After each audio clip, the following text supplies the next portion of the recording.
कर लिया है। ये बड़ी खबर है। केरल में एलडीएफ ने बहुमत हासिल कर लिया रुझानों में, क्योंकि बहुमत का आंकड़ा है 71, कुल सीटें 140, चाहिए 71। और यहां तो एलडीएफ, हालांकि केरल का जो इतिहास है वो सत्ता की अदला बदली का रहा है, कभी एलडीएफ कभी यूडीएफ, फिर एलडीएफ फिर यूडीएफ। तो ये अगर एलडीएफ रिपीट करता है तो ये इतिहास बदलने जाएगा, क्योंकि इकलौता राज्य है केरल जहां लेफ्ट की सरकार है। अगर केरल हाथ से निकल जाता लेफ्ट के तो लेफ्ट मुक्त सियासत हो जाती, पूरे देश में कहीं भी नहीं होता जहां लेफ्ट की सरकार होती। तो ये लेफ्ट के लिए डू और डाई मैच था केरल। पहले केरल पर इसलिए बात करना जरूरी क्योंकि केरल लेफ्ट के लिए डू और डाई मैच था, और अगर केरल हार जाता लेफ्ट तो फिर लेफ्ट मुक्त सियासत हो जाती। लेकिन लेफ्ट के लिए अब केरल जो है, उम्मीद है, देखिए अभी तो 72 सीटें हासिल कर ली हैं, चाहिए 71, यानी कि रुझानों में बहुमत से, मैजिकल फिगर से एक सीट ज्यादा हासिल कर ली है एलडीएफ ने। एलडीएफ यानी कि लेफ्ट मतलब पिनराई विजयन, यूडीएफ राहुल गांधी मतलब कांग्रेस के नेतृत्व वाला यूडीएफ, एलडीएफ और यूडीएफ के बीच वहां पर मुकाबला। अब तक क्या रहा है केरल में, सत्ता की अदला बदली का इतिहास रहा है। लेकिन यहां पर और एक और बंगाल में भी अब आपको अपडेट दे दे, यहां पर अब टीएमसी ने एक अच्छी बढ़त हासिल कर ली है। टीएमसी 83 सीटों पर आगे हो गई है, 83 सीटों, 152 सीटों के रुझान अब तक सामने आ चुके हैं। बीजेपी 66 सीटों पर आगे है, 83 सीटों पर टीएमसी आगे है, 152 सीटों के रुझान अब तक सामने आ चुके हैं, 83-66। अब ये बड़ा फासला हो गया है राज बिहारी जी, ये बड़ा फासला हो गया है, 66-83। अभी दरअसल पोस्टल बैलेट 1 घंटा हो गया है, लेकिन जब क्या पोस्टल बैलेट में, हालांकि हम थोड़ा आकलन गलत कर बैठे, क्योंकि जो ब्यूरोक्रेसी है या पुलिस वाले या जो सरकारी सेवाओं में है उन पर हो सकता है कि टीएमसी का असर हो, क्योंकि जिस तरह से वहाँ प्रशासनिक कार्य चल रहे हैं तो उसमें ये हो सकता है। लेकिन जब मशीनें खुलेंगी तो मुझे लगता है जैसे कोलकाता में 35 पे टीएमसी आगे और 10 पे बीजेपी आगे है, ये जब मशीनों की जब काउंटिंग शुरू होगी तो मुझे लगता है कि ये उल्टा भी हो सकता है, और उल्टा मुझे होने के पूरे आसार भी बोला कर रहे हैं। मेरा अब भी मान रहा है कि बीजेपी वहां पर पूर्ण बहुमत से सरकार बनाएगी। अनिमेश 83-66 अब तो गैप थोड़ा बड़ा हो गया है, हो गया है। खैर 1 घंटे और देने चाहिए, जब तक जैसे कि उन्होंने बताया मशीनें खुलने दें तो फिर देखेंगे। बट केरल की बहुत बड़ी बात है कि 40 साल का जो ट्रेंड है जिसमें हर 5 साल में वो टूट रहा है, 80 से लगातार। और कांग्रेस के लिए मतलब एक केरल बहुत बड़ा स्टेट है, राहुल गांधी वहां से आते हैं, और वो अगर हार जाए, सांसद है वहां से, उन्होंने मतलब बंगाल तो पूरा छोड़ ही दिया था, कैंपेनिंग उनकी सबसे ज्यादा केरल में थी। तो अगर केरल हार जाते हैं तो बहुत बड़ा झटका कांग्रेस के लिए भी है। असम में लग रहा है थोड़ी सी फाइट है, असम में अभी थोड़ा गैप बढ़ गया है, बट वैसे क्लोज चल रहा है। बट अभी थोड़ा टीएमसी बढ़ गई है, बीजेपी भी बढ़ गई है, 20 सीटों का फासला हो गया, 88, 68-88, 159, 159 सीटों के रुझान अब तक सामने आ चुके हैं, कांग्रेस प्लस 3 और लेकिन टीएमसी और बीजेपी। हालांकि ये कहा जा रहा था कि कांग्रेस थोड़ा बढ़ जाए, लेफ्ट थोड़ा बढ़ जाए तो थोड़ा वोट बट जाए, बीजेपी को फायदा हो जाए, लेकिन हो नहीं रहा है। मतलब लग रहा है कि लोगों ने वोट उधर ज्यादा ध्यान नहीं किया। कांग्रेस ऐसा लग रहा है कि शायद 10 से अंदर से ही सिमट जाए जो। और तमिलनाडु में मतलब पूरा लैंडस्लाइड विन दिखा रहे थे, लेकिन एडीएमके और डीएमके थोड़ा क्लोज कर रहे हैं। और मेरे साथ सुकांता मजूमदार जो कि सांसद हैं बीजेपी से, वो मेरे साथ इस वक्त जुड़ चुके हैं। सुकांता मजूमदार, राजीव जेटली आप जानते हैं बीजेपी के राष्ट्रीय प्रवक्ता हैं। राजीव जी आपका स्वागत, सुकांता मजूमदार आपका भी स्वागत। पहले और शिखा मुखर्जी जो कि सीनियर जर्नलिस्ट हैं वो भी मेरे साथ हैं, राज बिहारी हैं और साथ ही यहाँ पर अनिमेश हैं। लेकिन पहले राजीव जेटली, स्कोर अभी चल रहा है 68-88, 1 घंटा हो चुका है, टीएमसी ने 20 सीटों की बढ़त बना ली है, ऐसे कैसे 200 पार? जो लोग पश्चिम बंगाल को जानते हैं, जो लोग पश्चिम बंगाल गए हैं, उन्होंने पश्चिम बंगाल की जनता में एक डर का माहौल, उनकी आंखों में खौफ का माहौल देखा है, और उन्होंने उन लोगों को सुना भी है। ये कहते हुए सुना है कि अगर भारतीय जनता पार्टी की सरकार किसी कारणवश ना बन पाई तो हमारी जिंदगी दुश्वार हो जाएगी, हमारा जीना मुश्किल हो जाएगा। वहाँ पर पश्चिम बंगाल के अंदर राजनीतिक वायलेंस इतना ज़्यादा होता है कि अगर कोई व्यक्ति भारतीय जनता पार्टी का झंडा अपनी छत पर लहराता है तो वो कहता है कि दादा अपनी सरकार जरूर लेके आइएगा, सरकार नहीं लेके आए तो हमारा जीना हराम कर देंगे, शब्द होते हैं वहां के लोगों के। और ऐसे अच्छा, ममता बनर्जी देखिए, राजीव जेटली आपके बोलते बोलते ममता बनर्जी आगे हो गई हैं। अभी खबर थी ममता बनर्जी पीछे थी नंदीग्राम से, अब ममता बनर्जी आगे हो गई हैं। कभी ममता आगे, कभी शुवेंदु आगे, कभी ममता आगे, कभी शुवेंदु आगे, और अब ये खबर है अभी का अपडेट, अब शुवेंदु अधिकारी पीछे हो गए। शुवेंदु अधिकारी अब पीछे हो गए हैं, ममता बनर्जी अब आगे हो गई हैं। आप बोल लीजिए आगे, शायद आपके अब बोलते बोलते बीजेपी आगे हो जाए। बोलिए राजीव जी। नहीं, बिल्कुल आगे होगी। मैं बोलूं या ना बोलूं, बीजेपी आगे होगी। और हम इतना कंफर्म है इस बात को लेके कि दीदी नंदीग्राम से किसी भी तरीके से चुनाव नहीं जीत सकती है। अरे पूरे पश्चिम बंगाल में जो डिबेट का मैटर है वो पश्चिम बंगाल नहीं रह गया था, सब लोग ये कहते हुए नजर आ रहे थे। इनफैक्ट पत्रकार जो पश्चिम बंगाल के पत्रकार थे वो भी यही कहते हुए नजर आ रहे थे कि शायद दीदी अब वहां से नहीं जीतने वाली। अरे हम तो भारतीय जनता पार्टी की सरकार पश्चिम बंगाल में बनाने जा रहे हैं। यहाँ तो चुनौती दीदी के लिए है, चुनौती भारतीय जनता पार्टी के लिए सरकार बनाने की नहीं है। चुनौती तो फिलहाल ये है, शायद दीदी का जो भाईपो और पिशी दोनों जो है वो उनका फोकस इस टाइम नंदीग्राम होगा। पश्चिम बंगाल का वो रिजल्ट नहीं देख रहे होंगे, वो अपना रिजल्ट देख रहे होंगे। भाई हमारी हार सुनिश्चित ना हो जाए। तो मैं आपसे जो बात कह रहा था कि पश्चिम बंगाल की जनता लगभग जब से आजादी के बाद से जो खौफ का माहौल पश्चिम बंगाल के अंदर देख रही थी, उस खौफ के माहौल से छुटकारा पाना चाहती है।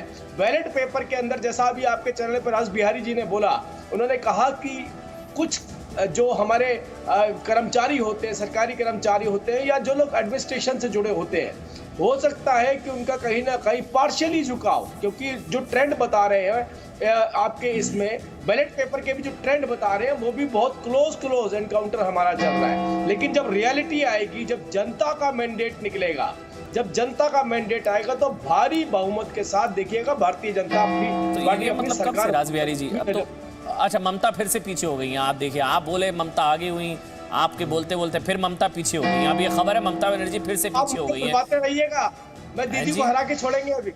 हाँ जी आऊंगा आपके पास, राजीव जी आपके पास आऊंगा, क्योंकि आप ही की पार्टी से सांसद हैं सुकांता मजूमदार, वो मेरे साथ इस वक्त लाइव हैं। सुकांता जी, ये तो इतना आसान नहीं रहने वाला है, 200 पार इतना आसान नहीं रहने वाला है। 88 तो शुरुआती 71 पर बीजेपी। बोलिए अब आप। ये शुरुआती रुझान है, थोड़ा टाइम दीजिए। जब ईवीएम का अभी पोस्टल बैलेट का वोटिंग चल रहा है और पोस्टल बैलेट में कुछ चीजें हुई है जो हमको पता है, हम अभी बाहर नहीं बोलेंगे। तो पहले से ही टीएमसी का जो डर का माहौल है, उसके लिए सरकारी जो कर्मचारी होते हैं वो अपने मत, जैसे कलकत्ता पुलिस पकड़ लीजिए, वो अपने मत ठीक से दे नहीं पाए। कोई बात नहीं, ईवीएम निकलने दीजिए और ईवीएम के बाद जितना टाइम जाएगा आपको देखिएगा कि भारतीय जनता पार्टी की सरकार बनने वाली है। और नंदीग्राम से हमारे ममता बनर्जी जो आदरणीय मुख्यमंत्री है, एक्स सीएम, पोस्टल बैलेट में कुछ खेला हुआ है क्या? कुछ इशारा कर रहे हैं आप, क्लियर बता दीजिए ना, क्या दिक्कत है? बता दीजिए क्या हुआ है, बाद में क्यों बताएंगे, अभी बताइए। बताने की बारे में नहीं बोल रहा था। मेरे पास कुछ अपडेट पहले से ही आ रहे थे कि कलकत्ता पुलिस पकड़ लीजिए, पुलिस का जो पोस्टल बैलेट है कुछ जगह पे टीएमसी के सामने उनको वोट देना पड़ा, तो इसकी वजह से पोस्टल बैलेट में हम पीछे हो सकते हैं।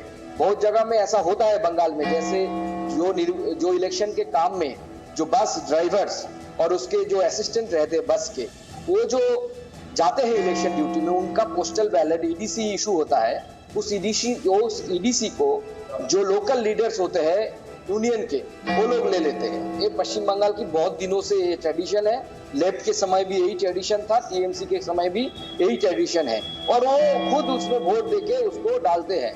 तो ऐसा पोस्टल बैलेट में इसलिए मुझे लगता है थोड़ा बहुत। और अभी देखिए 88-75 ऐसा चलता है, बहुत नजदीकी मामला है। जो ईवीएम आएगा, ईवीएम खोलने दीजिए। भारतीय जनता पार्टी की सरकार निश्चित रूप से बनने वाली है।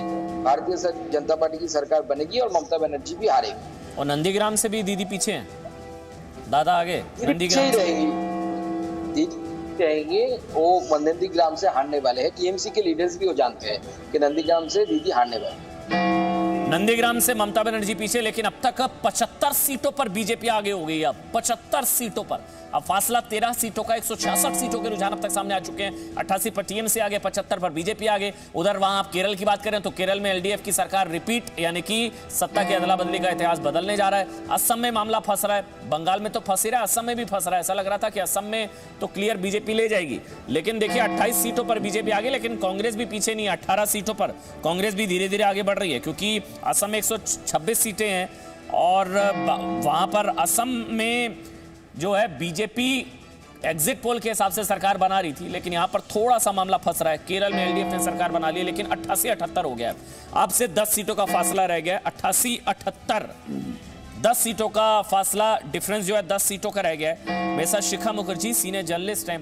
शिखा जी, यही एक्सपेक्ट किया था? इतनी क्लोज फाइट रहेगी, इसी तरह से चलेगा ये मैच? क्लोज फाइट जो होगा ये इसका एक अंदाज हम लोगों को था। अब देखना पड़ेगा कि पोस्टल बैलेट के बाद जब ईवीएम्स खुलती हैं तब क्या होता है। लेकिन एक बात सही है कि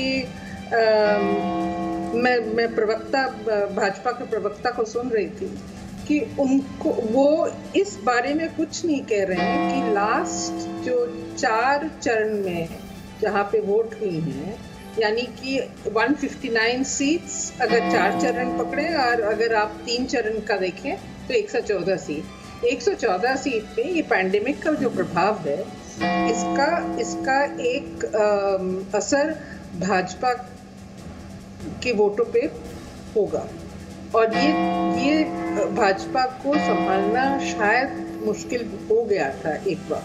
कलकत्ता में तो जरूर हुआ है। तो इस वक्त भाजपा इतनी कॉन्फिडेंस से किस तरह से कह रही है कि हम आगे ही जाएंगे और हम जीतेंगे। बहुत क्लोज फाइट है और उसमें ये पैंडेमिक का जो मसला है ये आके बहुत इम्पैक्ट किया है वोटरों पे। आप कह रही हैं पैंडेमिक इफेक्ट, आप कोरोना इफेक्ट कह रही हैं पैंडेमिक इफेक्ट। इसको इग्नोर नहीं किया जा सकता है कि आगे बढ़ के क्या होगा, क्योंकि जो हिसाब हमने पहले से किया हुआ था वहाँ पे ये पैंडेमिक इफेक्ट नहीं था। तो अब पैंडेमिक इफेक्ट क्या होगा ये समझने में हमको जरा दिक्कत हो रही है, क्योंकि एंटी इनकम्बेंसी अब 2 तरफ से चल रही है, यानी कि भाजपा के खिलाफ और टीएमसी के खिलाफ, दोनों के खिलाफ। और ये भी एक चर्चा हो रही है कलकत्ते में और शायद इलेक्शन के दिन में भी थी कि भाजपा अपना चीफ मिनिस्टर का कैंडिडेट का नाम तो उन्होंने बताया नहीं और उनका जो टीम है वो टीम भी तैयार नहीं है। अगर उनको सरकार बनाना हो और पैंडेमिक की इस माहौल को संभालना हो, जो क्राइसिस बढ़ता चला जा रहा है, लोग मर रहे हैं, लोग जी बहुत संकट में, सामान नहीं मिल रहा है, ऑक्सीजन नहीं मिल रहा है, दवाई नहीं है, हॉस्पिटल बेड्स नहीं है। इस संकट समय पे भाजपा ये संकट संभालेगी कैसे, क्योंकि उसके पास तो न चीफ मिनिस्टर है न टीम है। और ये ना वो डबल इंजन की ये जो कहानी उन्होंने बताई थी कि दिल्ली में सरकार है, पश्चिम बंगाल में सरकार होगी, तो दिल्ली में भी तो कुछ नहीं हो रहा है। तो ये एक चर्चा पश्चिम बंगाल में जरूर आखिरी चरण में हुआ है। और दूसरी बात ये है कि अगर आप हमसे कहें कि ये सिर्फ कलकत्ता का मामला है, ये सही नहीं है, क्योंकि आप देख लीजिए कि मुर्शिदाबाद में भी लास्ट चरण में इलेक्शंस हुआ, तो वहाँ पे तो कैंडिडेट्स मारे गए थे। तो ये पैंडेमिक इफेक्ट तो पूरा पश्चिम बंगाल में लास्ट 4 फेजेस में दिख रहा है मुझे। तो ये हमको सब समझ में नहीं आ रहा है कि एग्जैक्टली कैसे ये पैंडेमिक इफेक्ट वोट्स पे असर पड़ेगी, वोट्स पे क्या रिफ्लेक्ट करेगा। लेकिन इस वक्त 11 सीटों का फासला, 80 सीटों पर बीजेपी आगे, 91 सीटों पर टीएमसी आगे। और उधर आपको बता दें केरल में एलडीएफ की सरकार, एलडीएफ रिपीट करती हुई नजर आ रही है। शुरुआती रुझानों के हिसाब से 80 सीटों पर एलडीएफ ने बढ़त बना ली है, यानी कि केरल में एलडीएफ की सरकार, पिनराई विजयन। उधर बंगाल में अगर आपको बता दें 80-91, 80 सीटों पर बीजेपी आगे, 91 सीटों पर टीएमसी आगे। ये close contest, close fight, neck and neck fight, 174 सीटों के रुझान अब तक सामने आ चुके हैं। असम की बात करें तो असम में बीजेपी ने बढ़त हासिल की हुई है, क्योंकि असम में बीजेपी की सरकार का दावा एग्जिट पोल में भी किया गया था, लेकिन असम में बीजेपी की सरकार बनती नजर आ रही है। अभी असम में बीजेपी ने एक बड़ी बढ़त हासिल की हुई है, लेकिन पश्चिम बंगाल में शुरुआती जो रुझान है उसके हिसाब से बीजेपी 80 सीटों पर आ गया है, 91 सीटों पर टीएमसी आ गया है, 3 सीटों पर कांग्रेस आ गई। कोरोना इफेक्ट कहा जा रहा है इसको।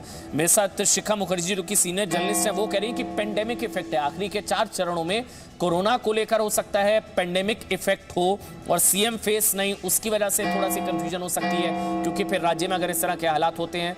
लेकिन प्रधानमंत्री नरेंद्र मोदी थोड़ी देर में कोरोना के हालात पर बैठक भी करने जा रहे हैं। महामारी से निपटने की तैयारियों की समीक्षा करेंगे प्रधानमंत्री नरेंद्र मोदी। 24 घंटे में संक्रमण के 3,92,000 और मामले और 24 घंटे में कोरोना संक्रमण से 3,600 से ज्यादा लोगों की मौत और 3 लाख से ज्यादा लोग ठीक भी हुए हैं। और इसी बीच महामारी को लेकर बैठक करेंगे, हालात की समीक्षा करेंगे प्रधानमंत्री नरेंद्र मोदी। शेफाली वैद्य आप सीनियर पॉलिटिकल कमेंटेटर हैं, सोशल मीडिया एक्सपर्ट हैं, जर्नलिस्ट हैं, मेरे साथ इस वक्त जुड़ चुकी हैं। शेफाली, शिखा मुखर्जी जो कि सीनियर जर्नलिस्ट हैं, उनका मानना है कि ये पेंडेमिक इफेक्ट हो सकता है आखिरी के 4 चरणों पर और सीएम फेस ना होना भी, क्योंकि बहुत क्लोज फाइट चल रही है। आप देख रही हैं, अगर 85 हो गया बीजेपी, 91 टीएमसी। शेफाली वैद्य, देखिए, पहली बात तो ये है कि 11 साढ़े 11 बजे से पहले कुछ बोलना चुनाव के रुझान के बारे में उचित होगा नहीं। हमने पिछले कई बार भी देखा है कि बहुत क्लोज कॉन्टेस्ट अगर है तो रुझान बहुत जल्दी बदल सकते हैं और असली ट्रेंड्स 11 साढ़े 11 बजे ही आना शुरू करते हैं, तो उससे पहले बोलना प्रीमेच्योर होगा।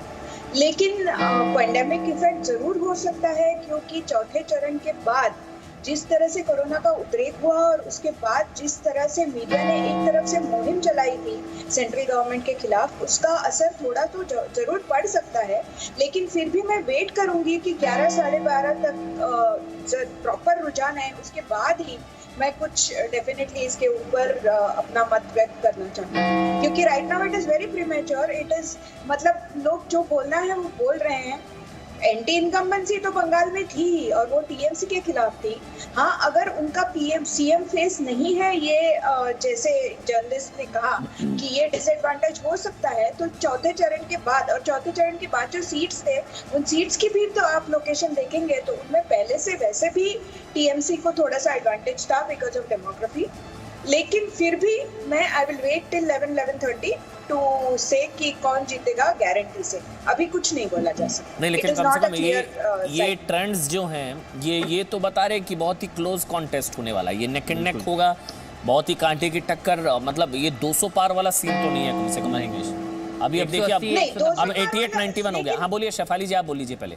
88-91 रियलिस्टिकली देखिए, चुनाव के पहले तो सारी पार्टी बोलती है कि हम लोग 200 के ऊपर जाएंगे, हम लोग 2/3 मेजोरिटी जीतेंगे। ये दावे तो टीएमसी ने भी किए हैं, ये दावे तो बीजेपी ने भी किए हैं। लेकिन अगर आप देखेंगे जैसे कि कॉन्टेस्ट क्लोज है और बहुत सारे एग्जिट पोल ने भी ये प्रेडिक्ट किया है कि काफी क्लोज कॉन्टेस्ट हो सकता है, तो देखेंगे, let's wait and watch, it is possible. लेकिन मैं आशावादी हूँ, क्योंकि मुझे पर्सनली हंग असेंबली से बहुत प्रॉब्लम है, क्योंकि उसके बाद फिर पूरा बहुत इंस्टेबिलिटी होता है और अभी का सिचुएशन ऐसे है कोरोना की वजह से कि ये हंग असेंबली कोई भी नहीं अफोर्ड कर सकता, लीस्ट ऑफ ऑल बंगाल की जनता। तो मैं तो चाहूंगी कि कोई एक तरफ से प्रॉपर मेजॉरिटी मिले ताकि the government can go on with governance. बिल्कुल स्पष्ट जनादेश, क्लियर मैंडेट बंगाल के लिए बहुत जरूरी। 187 बहुत जरूरी, हंग ना हो, मतलब फ्रैक्चर मैंडेट ना हो, कम से कम क्लियर बन जाए, स्पष्ट जनादेश हो। 187 सीटों के रुझान अब तक सामने आ चुके हैं। 94 सीटों पर टीएमसी इस वक्त आगे चल रही है, 90 सीटों पर हालांकि फासला कम हो गया है, ये अब 96 हो गया, 96 टीएमसी, 90 बीजेपी। 189 सीटों की हमारे साथ जय मृग जो कि एक सेफोलॉजिस्ट हैं, वो मेरे साथ इस वक्त जब जुड़ चुके हैं, मुंबई से हैं। जय जी, 96 पर टीएमसी, 90 पर बीजेपी, शुरुआती रुझान, लेकिन बता रहा है कि ये आखिरी गेंद तक जाएगा मैच। जय जी। बिल्कुल बिल्कुल, देखिए जो हम देख रहे हैं अभी जो बंगाल का बॉर्डर लगता है, जहां पे टीएमसी का ज्यादा स्ट्रॉन्ग होल्ड है और जिनका पोलिंग भी बाद में, अभी वहां के रुझान आने लगे। तो मैं सोच रहा हूं मुकाबला और थोड़ा कड़ा होगा। जो अभी 8-10 सीटों का फासला हम देख रहे हैं, 20 सीटों का फासला बनेगा। लेकिन ये 20 सीटों का सीसो जो है, लड़ाई 20 सीटों की जो गैप की, वो शायद देर दोपहर तक चलेगी। बहुत ही करीब का मामला है। और बीजेपी का भी एक स्ट्रॉन्ग होल्ड इलाका बाकी है, दार्जिलिंग, जलपाईगुड़ी, वहां से कम नतीजे आ रहे हैं अभी, तो वहां से बीजेपी वापस पिक करके 20 सीटों के फासले को कम करेगी। तो 0 to 20 के बीच में अगले 3-4 घंटे तक मार्जिन बना रहेगा और बहुत कांटे की टक्कर रहेगी। तो जय जी, मतलब बहुमत का आंकड़ा 147 है, दोनों 140-150 के आसपास रहेंगे क्या? दोनों 140, 135, 140, ये बहुत ही करीबी मामला रहेगा बहुमत के आंकड़े से, मैजिकल फिगर से। बिल्कुल बिल्कुल बिल्कुल बिल्कुल। और इसीलिए मैं कह रहा हूं, ये मेरा अभी का अनुमान है कि अगर यही 20 सीटों या 20, 22, 25 सीटों के अंतर वाला रुझान रहा अंत तक, तो शायद 2 मई आज का दिन ये चुनाव का आखिरी नतीजा नहीं है। फिर तो game is open, contest is open. लड़ाई शायद आखिरी आगे तक 3-4 महीनों तक देखी जाएगी, जहां पे कुछ नेता अभी भी कहेंगे नहीं हम उस तरफ जा रहे हैं, हम इस तरफ आ रहे हैं। मतलब ये तो बहुत इंटरेस्टिंग और 3-4 महीने का सिनेरियो बन सकता है अगर आज इस तरीके का नतीजा 20 से 25 सीटों के अंतरों वाला रहा। ये तब होगा जब हंग होगा। हंग होगा, बिल्कुल बिल्कुल। और नहीं देखो, हंग भी अगर ना हो, अगर हम कहें कि एक पक्ष या एक गठबंधन जो है उसको 135 मिलते हैं, 132 मिलते हैं और दूसरे को 152 मिलते हैं, बाकी बचे कुछ हैं 8-10। अब आजकल की जो हम राजनीति देख रहे हैं, 132-35 में भी जो भी पार्टी होगी वो नाराज नहीं होगी, उसकी आशा लगी रहेगी कि कहीं आगे चलकर 8-10 उधर से यहां आ गए तो हमारा भी चांस बन सकता है। तो मतलब इसलिए मैं सोच रहा हूं कि ये आज कहानी खत्म होने वाली नहीं है। नहीं, क्योंकि इस लिहाज से तो मैं ये टीएमसी 100 के पार, मैं आ रहा हूं एक में जय जी, ये बड़ी खबर है, टीएमसी 100 के पार। शुरुआती रुझानों में, बंगाल के रुझानों में टीएमसी 100 के पार, बीजेपी 90 सीटों पर आगे, बीजेपी 90 सीटों पर आगे है, टीएमसी 102 है। बहुमत का आंकड़ा मत भूलिएगा, 147 है, 147। हालांकि कांग्रेस प्लस कांग्रेस लेफ्ट, इनका जो गठबंधन है वो पहले ही ऐलान हो चुका है लगभग कि भैया बीजेपी को रोकने के लिए सारे मिल जाएंगे, मोदी वर्सेस ऑल हो जाएगा। बीजेपी को रोकने के लिए हर कोई टीएमसी के साथ हाथ मिला लेगा। तो इसको मैं 5 को भी इन्हीं के साथ जोड़ लूं क्या राजबिहारी जी? नहीं, अभी तो देखिए कहना बहुत जल्दी होगा, क्योंकि अभी तो पोस्टल बैलेट का ही आया है और ये ज़्यादातर वो लोग हैं जो सरकारी नौकरियों में हैं, तो इन पे सत्तारूढ़ दल का असर हो सकता है। दूसरा, सत्तारूढ़ दल के असर के अलावा एक इनकी मानसिकता है, एंटी बीजेपी इनको ज़्यादातर लोग मानते हैं, क्योंकि ज़्यादातर लोग टीएमसी के राज में या कम्युनिस्टों के राज में उनको नौकरी मिली है, तो उनका झुकाव जो है वो लेफ्ट की तरफ भी हो सकता था और टीएमसी की तरफ तो मेरी नजर में राजबिहारी जी, मैं एक कमेंट आपका इसलिए लूंगा, 95 सीट्स जो हैं, पिछली बार 2016 में 3 सीटें थी, महज 3 सीटें, 3 से 95 अभी के हिसाब से, तो 92 सीटों का तो फायदा अभी हो गया ना बीजेपी को। देखिए मेरा मैं बात कर रहा हूं कि अगर, क्योंकि 90 अब 97 हो गया, लेकिन 94 सीट्स का फायदा मेरा अभी भी मानना है कि ये अगर पोस्टल बैलेट में बीजेपी इतना अच्छा कर रही है कि सरकारी नौकरियों में रहने वाले लोग, काम करने वाले लोगों को अगर बीजेपी इतनी पसंद आ रही है, तो जब जनता की जब मशीनें खुलेंगी, तो बीजेपपी ईवीएम जब खुलेंगे तो ये और ज़्यादा अच्छा रिजल्ट देगा। लेकिन मेरा फिर भी मानना है कि मैं मान के चल रहा हूँ कि बीजेपी को 168 तक सीट मिल सकती हैं और कम से कम जो मैंने आंकड़ा बीजेपी को 100 सीटें मिल गई हैं, 100। देखिए बहुत कड़ा मुकाबला होने जा रहा है, ये आखिरी गेंद तक चलेगा। ये 2020 की तरह सीसॉ चल रहा है इस वक्त रुझानों में। ये शुरुआती रुझान है, हम बार बार रिपीट कर रहे हैं, शुरुआती रुझानों में बीजेपी 100 सीट पर आगे, टीएमसी 106 सीटों पर आगे, 212 सीटों के रुझान अब तक सामने आ चुके हैं। ये इनिशियल ट्रेंड्स हैं, इनिशियल ट्रेंड्स में बीजेपी 100 सीटों पर आगे, टीएमसी 106 सीटों पर आगे, कांग्रेस गठबंधन जो है यानी कि लेफ्ट कांग्रेस वो 6 सीटों पर आगे, लेकिन सिंगल मतलब देखिए आप सेंचुरी तो मार ली है बीजेपी ने, ये 3 सीटों से 3 सीट से ट्रिपल डिजिट में तो आ गई है बीजेपी। देखिए ये ट्रेंड ये बता रहा है कि वहाँ जनता बदलाव चाहती है, इसी कारण बीजेपी 100 से अभी 100 तक पहुंच गई है और बहुत ज्यादा अंतर नहीं है, 6 सीट का अंतर है, 3 से 3 डिजिट। और मेरा अब भी मानना है कि बीजेपी वहाँ सरकार बनाएगी और त्रिशंकु विधानसभा के कोई आसार नहीं है, क्योंकि जैसे मैं मानूंगा पोस्टल बैलेट में भी बीजेपी इतना अच्छा कर रही है, लेकिन मेरा ये जैसे मैं पहले मान के चल रहा था, कुछ ऐसे इलाके हैं जहां पर बीजेपी को झटका लगे, मतलब बीजेपी पीछे रहेगी, खासतौर पे कोलकाता का एरिया है या दक्षिण बंगाल का कुछ इलाका है, जैसे हम मालदा मुर्शिदाबाद की, मालदा में बीजेपी अच्छा करेगी लेकिन मुर्शिदाबाद में बीजेपी कुछ नहीं कर सकती है क्योंकि 22 सीटें वहाँ पर। अच्छा, वैसे बिल्कुल देखिए, पोलस्टर्स का अनुमान था कि 60 सीटें जो है वो 10,000 से कम के मार्जिन में होंगी, तो वो 60 सीटें बड़ी क्लोज जाएगी। एक मिनट, चुनाव आयोग का आंकड़ा है ममता बनर्जी 1400 वोट से पीछे फर्स्ट राउंड में।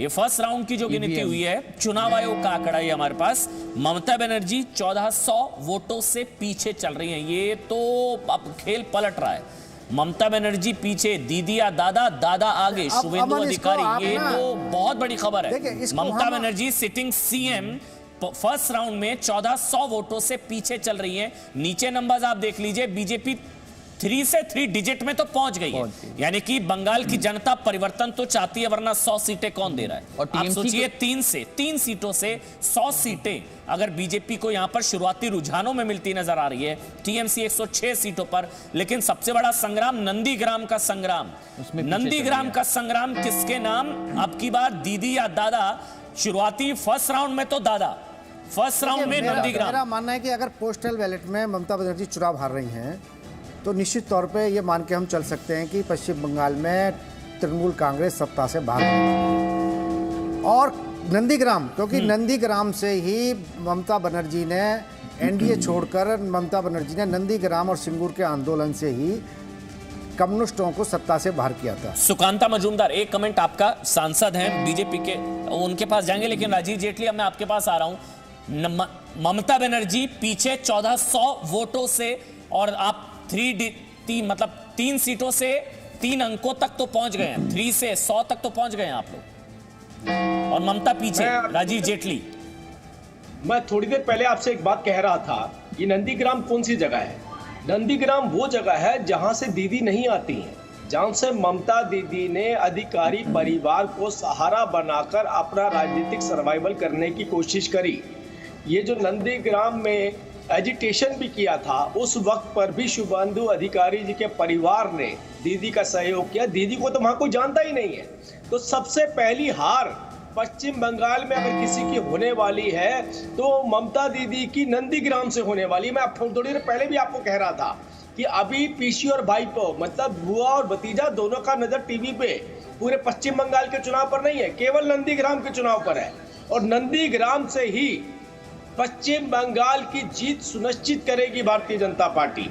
और मैं आप थोड़ी देर पहले आपसे एक बात कह रहा था, आपने कहा, अभी मैडम मजूमदार बोल रही थी कि वहां पर जो डबल इंजन की सरकार किस तरीके से काम करेगी। मैं अपना व्यक्तिगत एक्सपीरियंस शेयर कर सकता हूं आपके साथ। मैं डिहाइड्रेट हो गया था, एक अस्पताल में एडमिट हुआ। अस्पताल में ये बताया गया कि हमारे यहाँ पर मेडिकल फैसिलिटी नहीं होती। डॉक्टर का कहना था कि अगर कोरोना की पेंडेमिक यहाँ हुई तो हमारी जो स्टेट गवर्नमेंट की मेडिकल व्यवस्था है वो कोलैप्स कर जाएगी। तो आप सोचिए, डर ये नहीं था कि कोरोना आएगा, उनका डर ये है कि अगर इस व्यवस्था में हम रहेंगे तो हम और पिछड़ते हुए चले जाएंगे। कोलकाता में रहने वाले व्यक्ति को मालूम है, 20 किलोमीटर दूर कोलकाता से जाके देखिए, कोलकाता से डेवलपमेंट नाम का शब्द नहीं है, केवल 20 किलोमीटर पे। ऐसा लगता है पूरा पश्चिम बंगाल केवल कोलकाता है। और पूरे पश्चिम बंगाल कोलकाता के अंदर जिस तरीके के सिंडिकेट चलते हैं, उससे पूरे राजनीतिक सिस्टम का की इनकम होती है, उनके खर्चे वहां से उठाए जाते हैं। अब वो थोड़ी देर में पता लग जाएगा राजीव जेटली। लेकिन चुनाव आयोग के हिसाब से ममता बनर्जी पीछे चल रही हैं, ममता बनर्जी पीछे चल रही हैं 1400 वोटों से। फर्स्ट राउंड में जो नंदीग्राम में जो वोट काउंट हुए हैं चुनाव आयोग के हिसाब से 212 सीटों के रुझान अब तक सामने आ चुके हैं। टीएमसी 106 सीटों पर आगे है, बीजेपी भी 100 सीटों तक पहुंच गई है। बीजेपी 100 सीटों पर आगे शुरुआती रुझान में, टीएमसी 106 सीटों पर आगे इस वक्त चल रही है। मेरे साथ शिखा जी हैं, सीनियर जर्नलिस्ट हैं, साथ ही शेफाली वैद्य हैं। शेफाली, मैं आपके पास आ रहा हूं। नंदीग्राम से ममता बनर्जी पीछे 1400 वोटों से फर्स्ट राउंड में। शेफाली वैद्य, देखिए, मैंने पहले भी कहा था, इलेक्शन से पहले भी, कि अगर टीएमसी जीत भी जाती है और ममता बनर्जी नंदीग्राम से हार जाती है तो वो भी एक तरफ से टीएमसी की बहुत बड़ी हार है, क्योंकि ममता बनर्जी के अलावा उनके पास कुछ है ही नहीं। तो उनके पार्टी का फेस, उनके पार्टी का जो सब कुछ पूरा इमेज जिसके ऊपर निर्धारित है, वही ममता बनर्जी अगर नंदीग्राम से हार जाती है तो बहुत क्लियर कॉल है कि ये परिवर्तन हुई। दूसरी बात, जैसे सब लोग कह रहे हैं कि ये तो शुरुआती रुझान है, ये तो पोस्टल बैलेट्स है, मोस्टली गवर्नमेंट एम्प्लॉइज के हैं। अगर वहां पे आपको परिवर्तन के, अगर वहां पे आपको चेंज के रुझान दिख रहे हैं तो साफ है कि बंगाल की जनता चेंज चाह रही है। और तीसरी बात, आपका जो अभी YouTube पे जो लाइव चल रहा है उसके नीचे के कमेंट्स देख रही थी मैं अभी, बंगाल से काफी लोग कमेंट कर रहे हैं और वो कमेंट में भी आप देखिए कि जिस तरह से लोगों में जोश है, जिस तरह से लोग परिवर्तन की इच्छा कर रहे हैं एकदम ओपनली, उससे साफ जाहिर होता है कि बंगाल की जनता परिवर्तन चाहती है। और अभी जो सुकांतो जी ने कहा वो मैंने भी खुद देखा है कि आप कैलकाटा से 25 किलोमीटर भी बाहर जाए तो आपको ऐसा लगेगा कि अंग्रेज जब से चले गए 70 साल से पहले, तब से बंगाल वैसा ही है, उसमें कुछ बदला ही नहीं है। बाकी देश के आप किसी भी राज्य में जाइएगा आपको बदलाव दिखेगा, आपको कंस्ट्रक्शन दिखेगा, आपको एक डायनामिज्म दिखेगा, आपको एक चेंज की मतलब कामना दिखेगी। लेकिन बंगाल में अगर आप देखेंगे तो ऐसा लगता है कि कुछ हुआ ही नहीं। पहले तो कम्युनिस्टों ने कुछ नहीं किया और उसके बाद बड़ी आशा से बंगाल की जनता ने ममता बनर्जी को चुन के दिया था, उन्होंने तो उससे भी कम किया। और हर जगह पे अगर आप देखें रूरल बंगाल में तो सुअर्स नहीं है, सारे गांव में ओपन सुअर्स है। कहीं पे भी कैलकाटा में आज की तारीख में ऐसे लगता है, कुछ पार्ट्स ऐसे है कैलकाटा में जो सत्यजीत रे की 1950s की जो ब्लैक एंड व्हाइट मूवी में जो गरीबी दिखाई देती थी, वैसी ही गरीबी आज भी कैलकाटा में दिखती है। और मुझे तो दुर्भाग्य इस बात का लगता है कि जो बंगाल से जो सो कॉल्ड इंटेलेक्चुअल्स जो बंगाल छोड़ के अभी यूएस में सेटल हुए हैं, वो अपने यूनिवर्सिटीज के टेन्योर्ड पोजीशन में बड़े बड़े घरों में रहते हैं, वो बंगाल की पुरानी गलियों का, वहाँ की दरिद्रता के फोटो डालते हैं और बोलते हैं कि ये बंगाल की ब्यूटी है। ये नहीं है। बंगाल की जनता डेवलपमेंट चाहती है, विकास चाहती है, नौकरियां चाहती है। वो नहीं चाहती कि वो बंगाल छोड़ के किसी राज्य के अन्य भाग, किसी देश के अन्य भाग में जाते वो काम करें। वो अपने परिवार के साथ बंगाल में रहना चाहते हैं, लेकिन उनके पास अपॉर्चुनिटीज हैं कहाँ? डेवलपमेंट कहाँ हुई है? तो अब तक 222 सीटों के रुझान सामने आ चुके हैं। 222, 113 सीटों पर टीएमसी आगे, 103 सीटों पर बीजेपी आगे और 103 सीटों पर इस वक्त बीजेपी आगे चल रही है। टीएमसी 113 सीटों पर आगे चल रही है। वहीं केरल की आपको बात बता दें, केरल में एलडीएफ की सरकार रिपीट होती नजर आ रही है।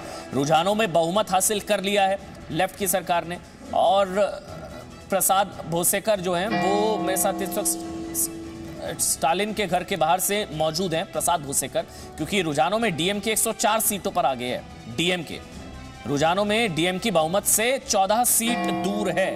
तमिलनाडु में जाके एआईएडीएमके सत्ता में है, बिना करुणानिधि, बिना अम्मा के चुनाव हो रहा है ये, और डीएमके कांग्रेस के साथ मिलकर वहां पर चुनाव लड़ रही है और यहां पर डीएमके 104 सीट पर आगे है। यानी कि एग्जिट पोल सही साबित हो रहे हैं प्रसाद। एग्जिट पोल में भी डीएमके को बहुमत दिखाया गया था। Presenting B News app available on Google Play and App Store. Download it now.